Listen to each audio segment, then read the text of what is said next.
Pertaruhan besar yang terbayar lunas. Ya, itu sebuah kalimat sebagai prolog pembahasan kita kali ini. Kalian semua sudah lihat chapter 1044 kan Leo?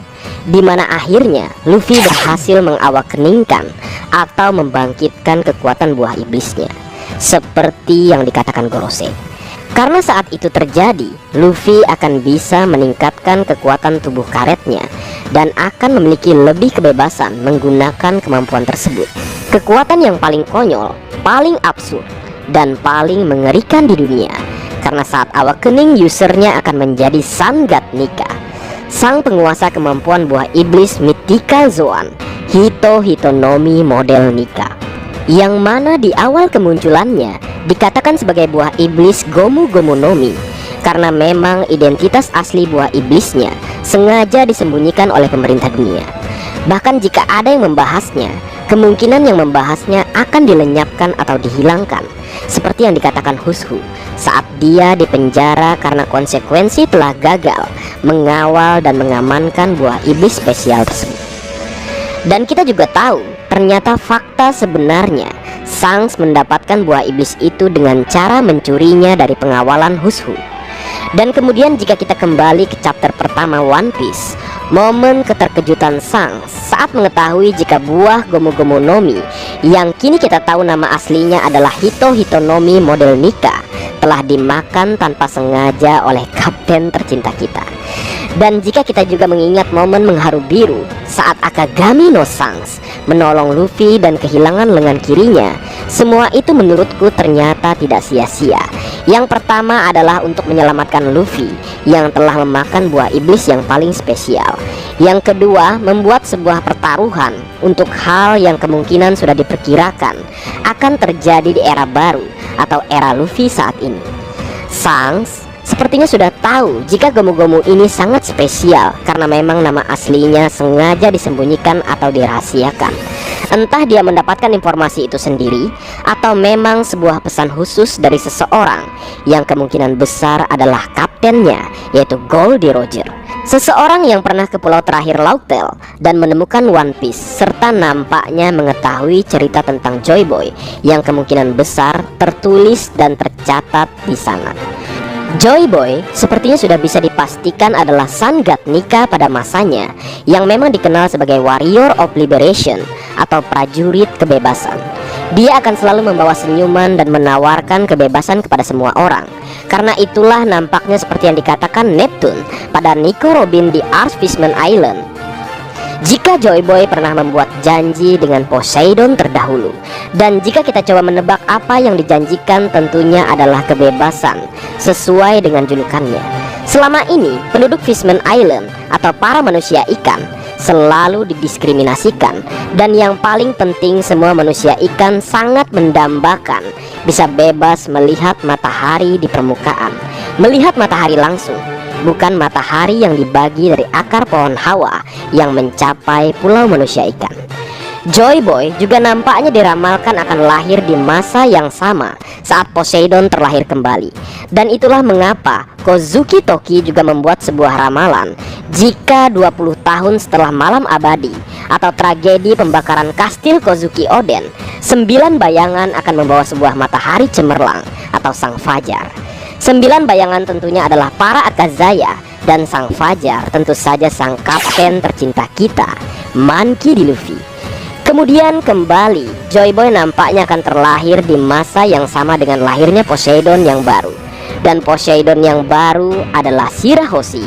Dan bingo, sama seperti Joy Boy dan Poseidon yang pernah membuat janji bersama, Luffy dan Shirahoshi juga melakukannya. Luffy berjanji membawa Shirahoshi untuk melihat taman hutan laut, tempat di mana ibunya dimakamkan.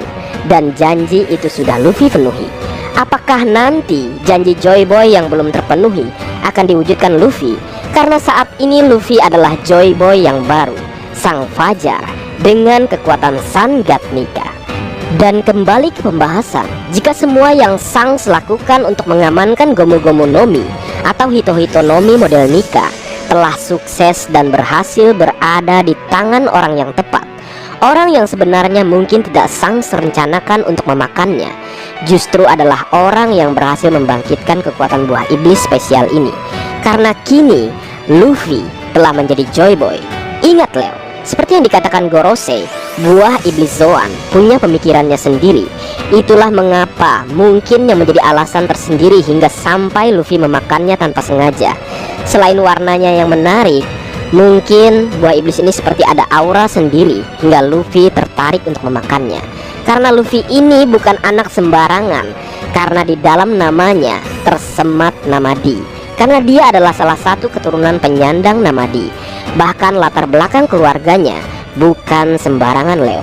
Kakeknya adalah legenda yang disebut hero dalam angkatan laut. Sedangkan ayahnya adalah orang yang paling dicari atau diburu oleh pemerintah dunia. Dan jika kita runut nih kapten tercinta kita, Monkey D. Luffy, yang pertama, dia adalah penyandang nama Di. Yang kedua, latar belakang keluarganya orang-orang yang hebat. Yang ketiga, menguasai haki level atas untuk ketiga jenisnya, mulai dari Kenbun Soku Haki, Buso Soku Haki, sampai ke yang terlangka, Hau Soku Haki. Semua dikuasai oleh Luffy hingga level tertinggi atau tahap advance. Yang keempat, user buah iblis yang boleh kita katakan paling spesial dan berbahaya karena namanya saja bahkan sengaja ditutupi oleh pemerintah dunia. Yang kelima, menguasai awak kening sehingga terlahirlah Joy Boy dengan kemampuan Sun God Nika.